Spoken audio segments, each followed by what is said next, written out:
Amitofo, selamat pagi siswa-siswi kami semuanya. Apa kabar? Ibu harap kalian semua dalam keadaan baik.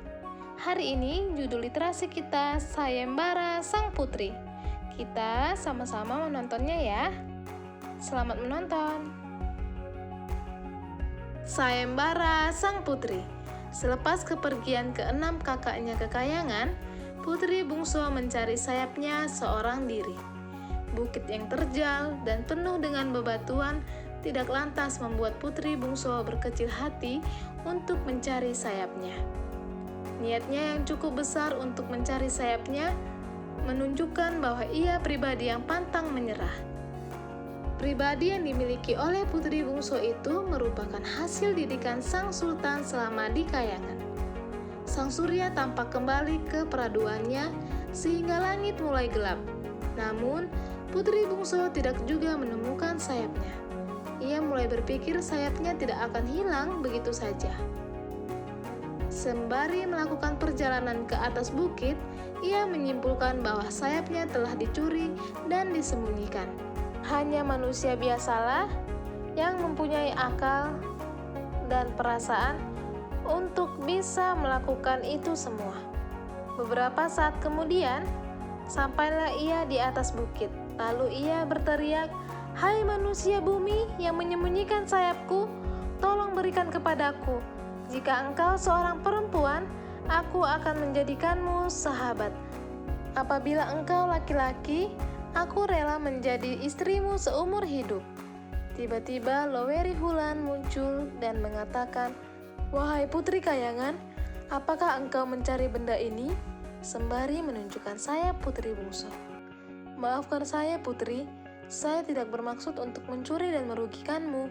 Saya hanya penasaran dengan benda ajaib ini," tandas Loweri Hulan sambil berjalan menuju Putri bungsu. Putri bungsu tampak bahagia karena sayapnya telah ditemukan.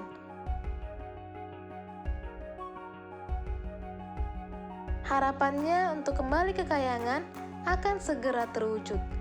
Dia telah berjanji kepada Putri sulung untuk kembali ke kayangan setelah sayapnya ditemukan.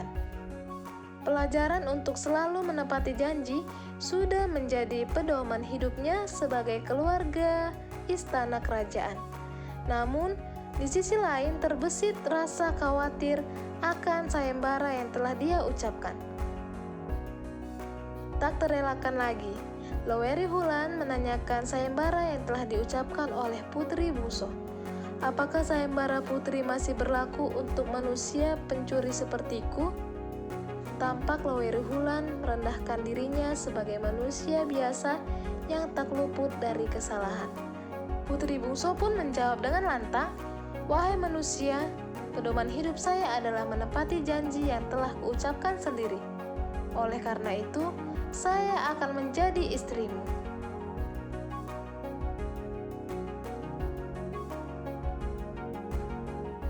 Suara lantang Putri bungsu tidak lantas meyakinkan Loweri Hulan yang berdiri sambil membawa sayap sang putri. Dia ingin memastikannya dengan berkata, "Apakah engkau yakin menjadi istriku? Jika begitu, sayapmu akan kubawa sebagai jaminan bahwa engkau tidak akan meninggalkanku." Putri bungsu pun membalasnya dengan anggukan kepala sebagai petanda setuju. "Baiklah, saya akan menyanggupi apa yang telah saya ucapkan," jawab Putri bungsu dengan suara pelan dan lemah lembut. Kepasrahan Putri bungsu sebagai pribadi yang selalu menepati janji akan sangat diuji dalam permasalahan ini. Putri bungsu hanya bisa berharap jika datang waktunya, dia akan segera kembali ke kayangan. Dia berharap semua ini hanya sementara karena dia ingin segera kembali berkumpul dengan keluarga besarnya. Selanjutnya, hari-hari Loweri Hulan sebagai nelayan dihiasi dengan kebahagiaan. Rumah tangganya bersama Putri bungsu merupakan anugerah yang tidak dia sangka sebelumnya. Cinta dan kasih sayang terhadap istrinya melebihi apapun. Kesehariannya sebagai nelayan, ia lalui dengan semangat yang tidak biasa. Di rumahnya pun tak lagi sepi karena selalu ada yang menyiapkan makanan untuknya.